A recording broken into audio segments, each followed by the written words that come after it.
What is up, guys? Joe here, and while CES 2025 came and went, I was able to check out some awesome tech gadgets like AI-powered robots, to different type of smart glasses. But just like always, the Consumer Electronics Show in Vegas is an event that gives us a glimpse into what's coming up in the future of tech. So aside from having meetings and networking and being able to meet other creators and also meet up with other friends, I was able to have some time to check out some tech, which is what this show is all about. So things like this, it's Mimo. It's a six-legged AI robot that also works as a lamp, and it's what I would think Pixar would look like in real life if it came to life. So it's made from a Japanese robotic company called Jizai, and it is able to do multiple things like the ability to think, act, and adapt on its own using visuals, audio, and movement cues. So it's able to nod its head, or lamp I should say, and even wave by moving its leg and just move around. But this is set to retail for $3,500, while the full-size version, which is even larger, is set to go for around $30,000. What do you think about this six-legged lamp? Would you use something like this at your house? But next, I got to get my hands on with a pair of smart glasses that I'd say are what I would want smart glasses to look like in the future, because they look like your typical glasses. These are going to be the G1 smart glasses by a company known as Even Realities. They use a micro LED optical engine projector for displaying text on the screen, and it's hardly noticeable, but it's able to help you navigate with directions, get notifications, translate, and even be used as a teleprompter. So I tried out the translation, which was pretty cool, because when trying it, they were speaking in Chinese and it will automatically translate into English, so I'd be able to read it right then and there. It felt like you had subtitles in real life displayed literally right in front of your eyes. Now, these glasses aren't like your traditional smart glasses because they're not heavy or bulky or anything, as you see. They're super lightweight and were really comfortable, actually. They're even adjustable, so you can bend them on the side. So they wrap and adjust right to your head. And I think this technology has potential in the upcoming years and are very appealing to purchase for myself, because you can also get prescription lenses that will cost you about $150 and use them as your regular glasses. Now, these are actually currently available to purchase, but for a price. They come in two styles, the circular frames or a rectangle frame, which are the ones that I choose because they kind of look similar to what I use now if I ever wear glasses. But both start at $599 and have an optional accessory that converts them into sunglasses that clip on, and that'll cost you an additional $100. But if you want it all with the prescription lenses and the accessories, it'll cost you over $800. But like I said, I think this does have potential and looks pretty cool because it just kind of blends in and it's very subtle. And it's what I want to see from future smart glasses, where it just has like a little display and you can view things in color. But what do you think about these smart glasses? Would you get a pair of these? Also got to check out Govi's booth, and if you're a fan of smart lights, Govi has pretty much all you need to deck out your smart home with all sorts of lights, ranging from inside to outside. I got to check out one of their setups, which I wanted to change mine to, and it's their desk setup along with their entertainment gaming setup.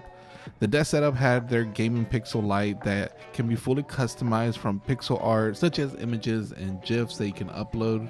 And it can even display weather, stock prices, scores for current games, and much more.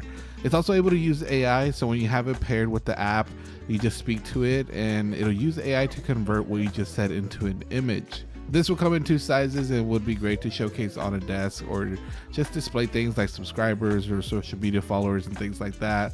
Now, they also display their mini panel lights that you can also plug into each other and create a variety of setups, and they also connect to the Govi sync box, so it'll all sync together to your gaming setup or your entertainment setup.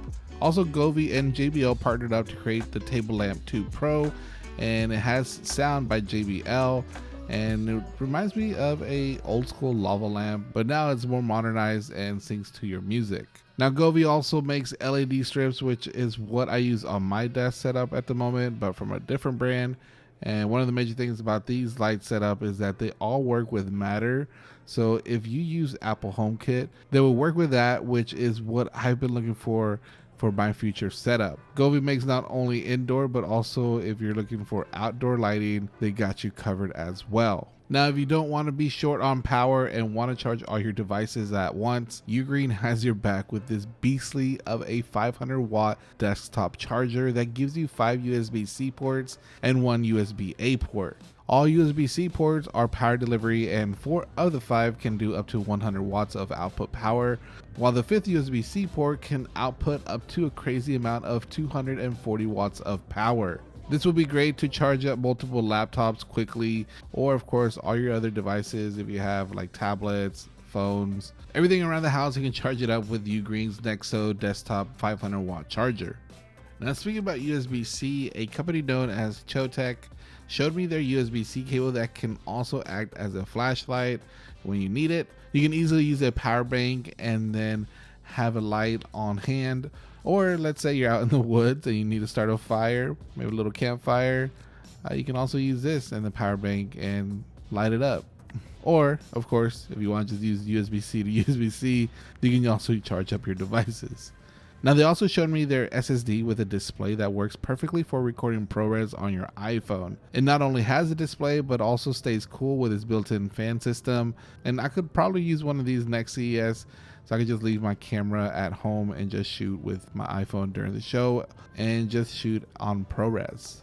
So this year, some of my goals are not to only focus on more consistent content, but also concentrate on my health and fitness. And if you're a longtime viewer, you may remember I lost a lot of weight at one point, and then I suffered an injury causing me to slowly gain all of it back. So I went to a few booths that may help with my fitness journey this year, like Ultra Human, Ringcon, and the Noise booth. All 3 brands offer smart rings that offer pretty much about the same things, like being able to track your activity, fitness, sleep, and stress. Now, there are other companies that make smart rings out there in the market, but what attracted me about these 3 brands is that their app doesn't require a subscription cost. I, of course, have been using a smartwatch for quite some time, but I also want to see if a smart ring can be helpful at times. So the brand Ultra Human was showing their semi-updated smart ring. Well, it's still their current Ring Air, but come in baller status finishes. Their booth was showcasing Rare, which is their new luxury smart ring that will set you back between $1,900 to $2,200. And you may be asking why. And that's because they're made out of gold and platinum. So 2 of them, the Dune and Desert Rose Gold, are made from 18 karat gold, while the other Desert Snow color is made from 95% platinum. Now, these look extremely nice in person, but of course, I would go for the regular Ring Air, which is what this is, just covered in 18 karat gold or platinum. But Ultra Human's Ring Air goes for $349 and can detect AFib, movement such as steps, distance, calories, VO2 max, sleep, stress, and also if you're a woman, it can track cycles and ovulation. Now, Ultra Human's Ring Air gives you about 6 days of use on the full charge, and their app doesn't require any monthly or yearly subscription fees. Now, I also stopped by Ringcon, which showed off their new ring, the Ringcon Gen 2, which now includes AI-powered health monitoring features like advanced sleep tracking, a more compact, lightweight design than Gen 1 that is now 2 to 3 grams in weight, 2 millimeters thick at the thinnest part, and battery life now got increased to about 10 to 12 days on the charge. But Ringcon's next Gen 2 continuously tracks heart rate, blood oxygen level, body temperature, sleeping situation, and can monitor sleep apnea. Now, their app doesn't require a subscription as well, and this one comes at $299 and has sizes up to 14, which is something not many smart rings are doing at the moment. The largest size is typically up to 13. Lastly, I checked out Noise, who makes Luna Ring, which is what I have here. I've been testing this one out, and I want to give my thoughts of it sometime in the future, but this one also doesn't require any subscription fee. But this is the first gen. They are set to come out with a Gen 2, which is the first smart ring to be AI powered and will be crafted from jet grade titanium and will offer up to 30 days of battery on a charge. It'll also come with a case that you can charge the ring and protect it, and it's set to release later this year in March. In the meantime, I'll be checking out the Luna Ring first gen here. Again, if you're interested in this one, let me know if you want to check out a video on it. But that's gonna wrap it up for this video and what I saw at CES 2025. There's so much technology out there and it's hard to cover it all, but this is just a few little things that I wanted to show you guys. But let me know what your favorite thing was, or what other things did you see if you attended the show or maybe saw online. As always, if you did enjoy this video, let me know by hitting that like button, as it not only lets me know that you enjoyed the video, but it also shows support to the channel. If you're not following on social media yet, I'll leave those links down below. And lastly, if you feel like being awesome, hit that subscribe button and make sure you turn on the notification bell. That way you are notified every time I drop a new video. But appreciate your support very much and hope you enjoyed this one. More content coming very soon, so be subscribed. But other than that, I'll catch you all on the next one. All right? Peace.